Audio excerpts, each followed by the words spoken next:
Halo semuanya, saya dan teman-teman saya dari kelompok 2 dari mata kuliah pengantar dasar matematika. Saya ingin memperkenalkan diri terlebih dahulu. Nama saya Aisyah Kanza Kobar. Saya Victoria Anggreni. Saya Agus Sarmila. Saya Purnama Jatika Harja. Selamat menonton. Yuk, pernyataan. Baik, materi pertama kita akan membahas mengenai pernyataan. Jadi, pernyataan itu merupakan kalimat tunggal yang tertutup atau mempunyai satu nilai kebenaran, yaitu benar atau salah, dan tidak kedua-keduanya. Contohnya adalah yang pertama, Menteri Keuangan Republik Indonesia saat ini adalah Purbaya Yudi Sadewa. Kalimat ini memiliki nilai kebenaran yaitu benar. Dan kalimat yang kedua adalah Menteri Keuangan Republik Indonesia saat ini adalah Sri Mulyani. Kalimat ini memiliki nilai kebenaran salah. Selanjutnya ada kalimat terbuka. Kalimat terbuka itu kalimat yang bukan suatu pernyataan karena masih terdapat variabel. Di sini contohnya adalah tentukan apakah kalimat berikut merupakan kalimat terbuka atau tidak, yaitu X plus 5 sama dengan 12. Jawabannya adalah kalimat terbuka karena masih terdapat variabel. Dan kalimat tersebut bisa dijadikan sebagai suatu pernyataan jika variabel tersebut diganti dengan konstanta dengan angka yang benar yaitu X sama dengan 7. Boleh di next. Oke, selanjutnya ada pernyataan tunggal. Pernyataan tunggal adalah suatu kalimat yang mempunyai nilai kebenaran, yaitu benar atau salah, dan kalimatnya itu menyatakan satu pernyataan.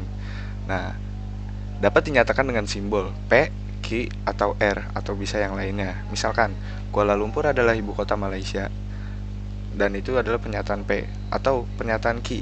5 adalah bilangan ganjil. Nah, kedua pernyataan tersebut adalah pernyataan tunggal, P sendiri dan Q sendiri. Ya, selanjutnya ada pernyataan majemuk. Pernyataan majemuk ini itu gabungan dari dua atau lebih pernyataan. Nah, operator logikanya itu menggunakan simbol-simbol yang ada pada di situ. Contohnya, misalnya P adalah hari ini hujan. Q-nya saya membawa payung. Nah, pernyataan majemuknya itu P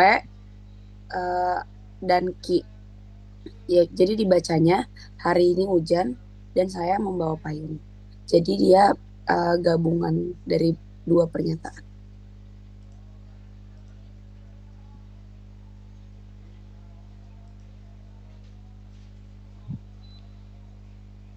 Baik, selanjutnya merupakan perangkai uner. Jadi perangkai uner ini bisa dikatakan sebagai negasi, yaitu pernyataan yang menggunakan kata bukan atau tidak benar atau menyangkal istilahnya. Dan simbolnya adalah lingkaran P. Contoh, pernyataan awal, median dari data 2, 5, 8, 11, 14 adalah 8. Pernyataan negasi, yaitu median dari data 2, 5, 8, 11, dan 14, bukan 8. Salah atau lingkaran P sama dengan 8. Jadi penjelasannya adalah di pernyataan awal, median dari data 2, 5, 8, 11, dan 14 memiliki nilai kebenaran benar, sedangkan pernyataan negasinya memiliki nilai kebenaran salah. Boleh dilanjut? Oke, selanjutnya ada perangkai biner. Contohnya itu adalah konjungsi. Konjungsi itu adalah suatu pernyataan majemuk yang dibentuk dengan cara menggabungkan dua pernyataan tunggal dengan memakai kata perangkai hubung dan atau simbol huruf di ke bawah. Misalkan di sini P-nya itu akun Spotify saya premium. Q-nya saya bisa skip lagu tanpa batas. Pertanyaannya, tentukan nilai kebenaran dari pernyataan P dan Q. Jawabannya, jika P-nya benar dan Q-nya benar, maka P dan Q-nya benar. Namun kalau P-nya benar dan Q-nya salah, maka P dan Q-nya salah. Dan kalau misalnya P-nya salah, Q-nya benar, maka pernyataannya juga bernilai salah. Jadi bisa bernilai benar jika keduanya itu sama-sama benar. Oke, boleh di next.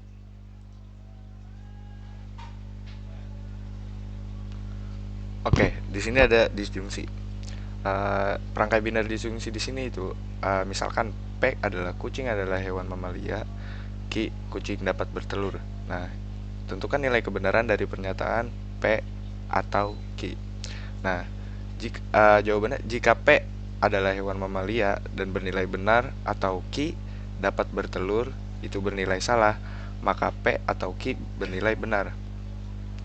Jika P atau Q bernilai benar atau salah, hanya salah satu pernyataan yang bernilai benar, maka P atau Q bernilai benar.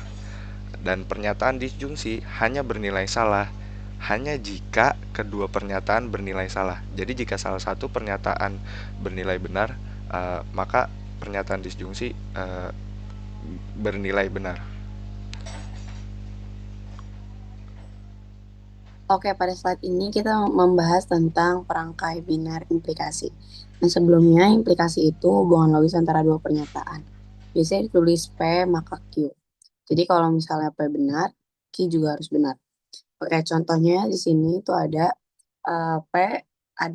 pernyataan P adalah saya punya akun Spotify Premium. Dan pernyataan Q-nya saya bisa skip lagu tanpa batas. Nah, di sini kan kita diminta untuk tentukan nilai kebenaran dari pernyataan P maka Q.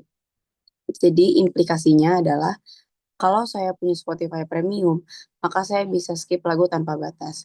Implikasinya hanya satu, kalau P benar tapi Q salah. Tapi kalau saya premium tapi nggak bisa skip lagu, berarti itu salah. Jadi next. Oke, selanjutnya ini ada negasi dari suatu implikasi. Nah, negasi itu kebalikan atau penyangkalan dari sebuah implikasi. Kalau pernyataan, kalau misalnya premium maka bisa skip lagu, maka negasinya adalah saya premium tapi saya nggak bisa skip lagu. Nah, dari tabel di sebelah ini kita bisa lihat kebenarannya. Implikasi cuma bisa salah kalau P benar dan Q salah. Dan sisanya semuanya benar. Next.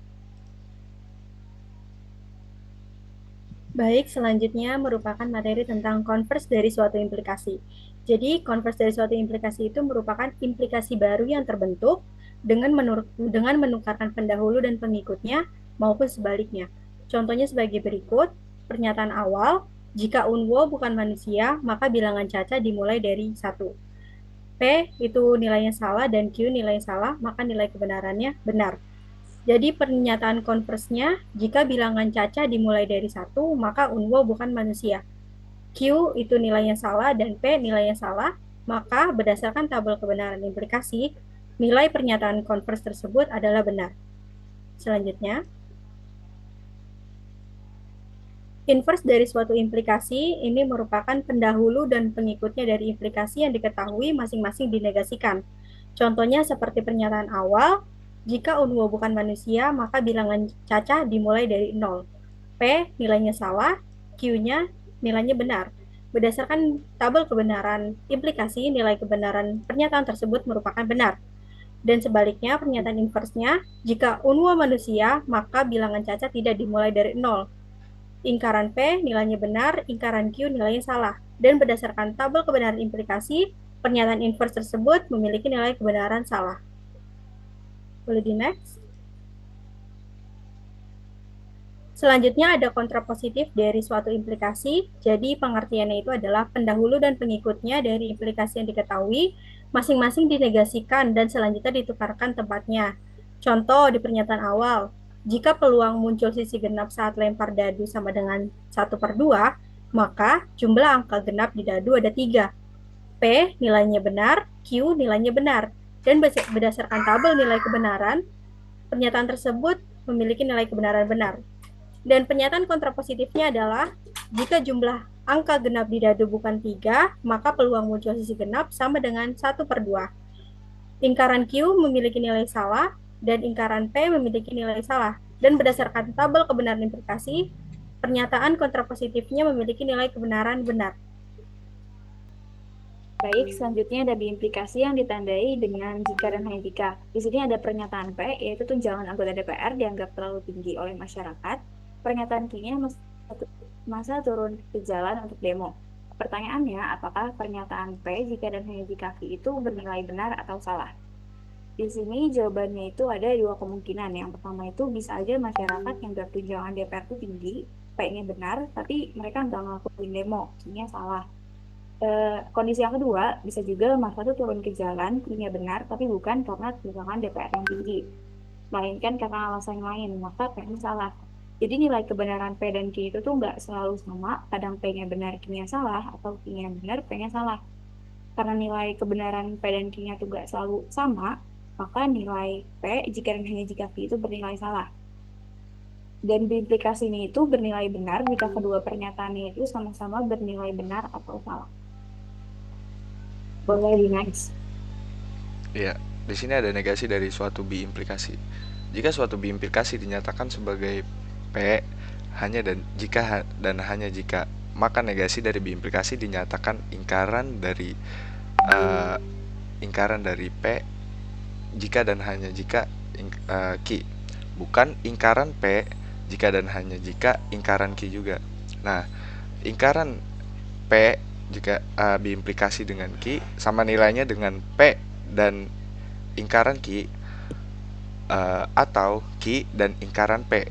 Nah, jadi misalkan tentukan nilai kebenaran dari biimplikasi hari ini hujan yaitu P jika dan hanya jika jalanan basah itu Q.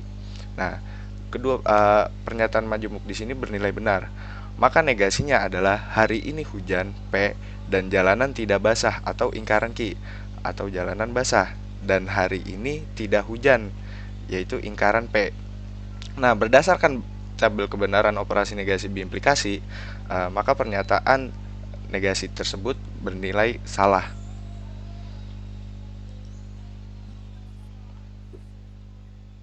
Baik, selanjutnya merupakan tautologi. Jadi, tautologi ini merupakan pernyataan majemuk yang selalu bernilai benar untuk setiap nilai kebenaran dari pernyataan-pernyataan tunggalnya. Contoh, jika penyebut bernilai 0, maka hasil akhirnya tidak terdefinisikan. Atau, jika hasil akhir tidak terdefinisikan, maka penyebutnya bernilai 0. Dan itu dapat dinyatakan ke dalam bentuk P, maka ingkaran Q, atau ingkaran Q, maka P. Next. Dan tautologi ini memiliki beberapa jenis. Yang pertama itu jenisnya modus ponens. Modus ponens ini merupakan pernyataan majemuk yang memiliki bentuk, yaitu P maka Q dan P maka Q. Contohnya, jika ayah bekerja maka mobil akan dibawa. Premis keduanya ayah bekerja. Jadi kesimpulannya adalah mobil akan dibawa. Dan tabel kebenaran ponens tersendiri itu ada di samping. Yang kedua adalah modus tollens. Modus tollens ini merupakan pernyataan majemuk yang memiliki bentuk P maka Q dan ingkaran Q maka ingkaran P. Contoh, premis pertama, jika saya berkeringat maka saya mandi. Premis kedua, saya tidak mandi. Jadi kesimpulannya saya tidak berkeringat. Dan yang selanjutnya adalah silogisme. Silogisme merupakan pernyataan majemuk yang memiliki bentuk P maka Q dan Q maka R, maka P maka R. Contohnya adalah premis pertama. Jika tidak membawa payung P, maka kehujanan Q. Premis kedua, jika kehujanan Q, maka akan sakit R. Kesimpulannya adalah jika tidak membawa payung, maka akan sakit.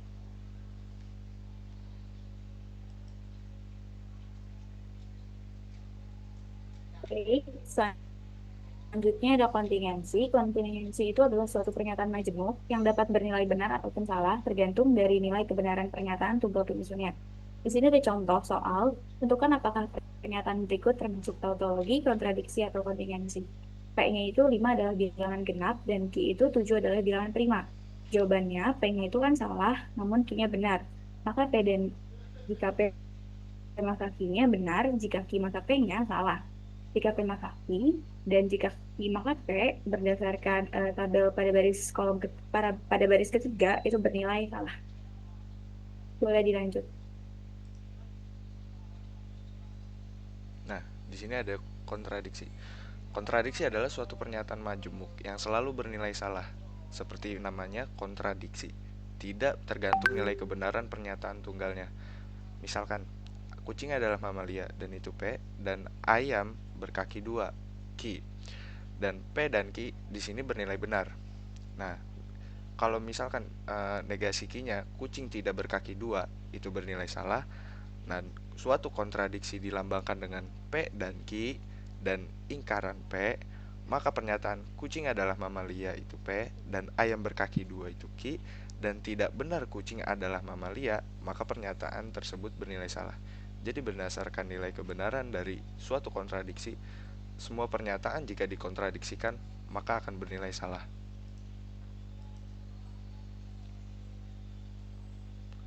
Sebentar, ini bakal gua cut, tapi gue mau reminder 10 menit lagi.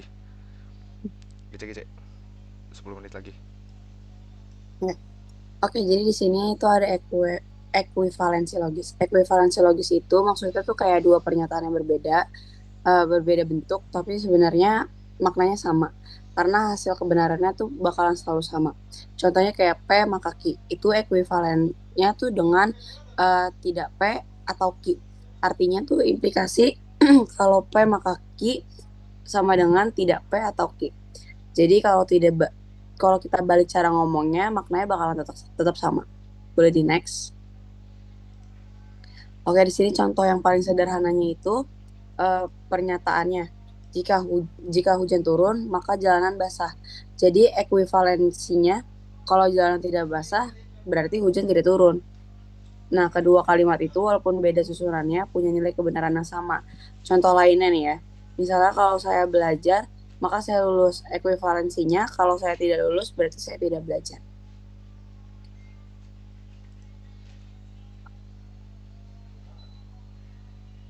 Ya, selanjutnya ada prinsip dualitas. Di sini kita ada 3 pernyataan, P, Q, dan R. P-nya itu saya belajar matematika, Q-nya saya membaca buku, dan R-nya saya menonton video pembelajaran. Hukum distributif yang diketahui benar itu seperti pada gambar. Artinya itu kalau misalnya saya belajar matematika dan saya membaca buku atau saya menonton video, itu setara atau ekuivalen dengan saya belajar matematika dan saya membaca buku, atau saya belajar matematika dan saya menonton video. Lalu dengan prinsip dualitas kita tukar dan menjadi atau menjadi dan. Yang artinya tetap sama, namun hanya tandanya aja yang berubah. Jadi saya belajar matematika atau saya membaca buku dan saya menonton video. Itu setara dengan saya belajar matematika atau saya membaca buku dan saya belajar matematika atau saya menonton video. Boleh di next. Nah, di sini ada implikasi logis. Implikasi logis itu lebih ke aturan formal. Sebuah pernyataan P bisa dibilang membawakan Q secara logis kalau memenuhi syarat yang ada di sini. Kayak misal syarat pertamanya itu tidak P atau Q adalah tautologi atau selalu benar. Terus yang kedua, P dan tidak Q adalah kontradiksi atau selalu salah. Dan yang ketiga itu P maka Q adalah tautologi atau selalu benar lagi. Nah, intinya implikasi logis ini memastikan kalau misalnya P terjadi, Q juga pasti ikut terjadi tanpa adanya kondisi yang melanggar. Oke, bisa dicontohkan dari suatu proporsi yang tadi dibacain oleh Aisyah. Misalkan ada proporsi P maka Q. Jika Amis terpilih menjadi presiden yaitu P, dan maka Owo akan menangis yaitu Q. Proporsi Q maka R. Jika Owo menangis sedih atau Q, maka Buna akan marah. Itu Q maka R. Membawakan secara logis. Jika P maka R. Dan jika Amis menjadi presiden, maka Buna akan marah. Dan itu merupakan suatu pernyataan dari jika P maka R. Jadi membawakan secara proporsi P maka R.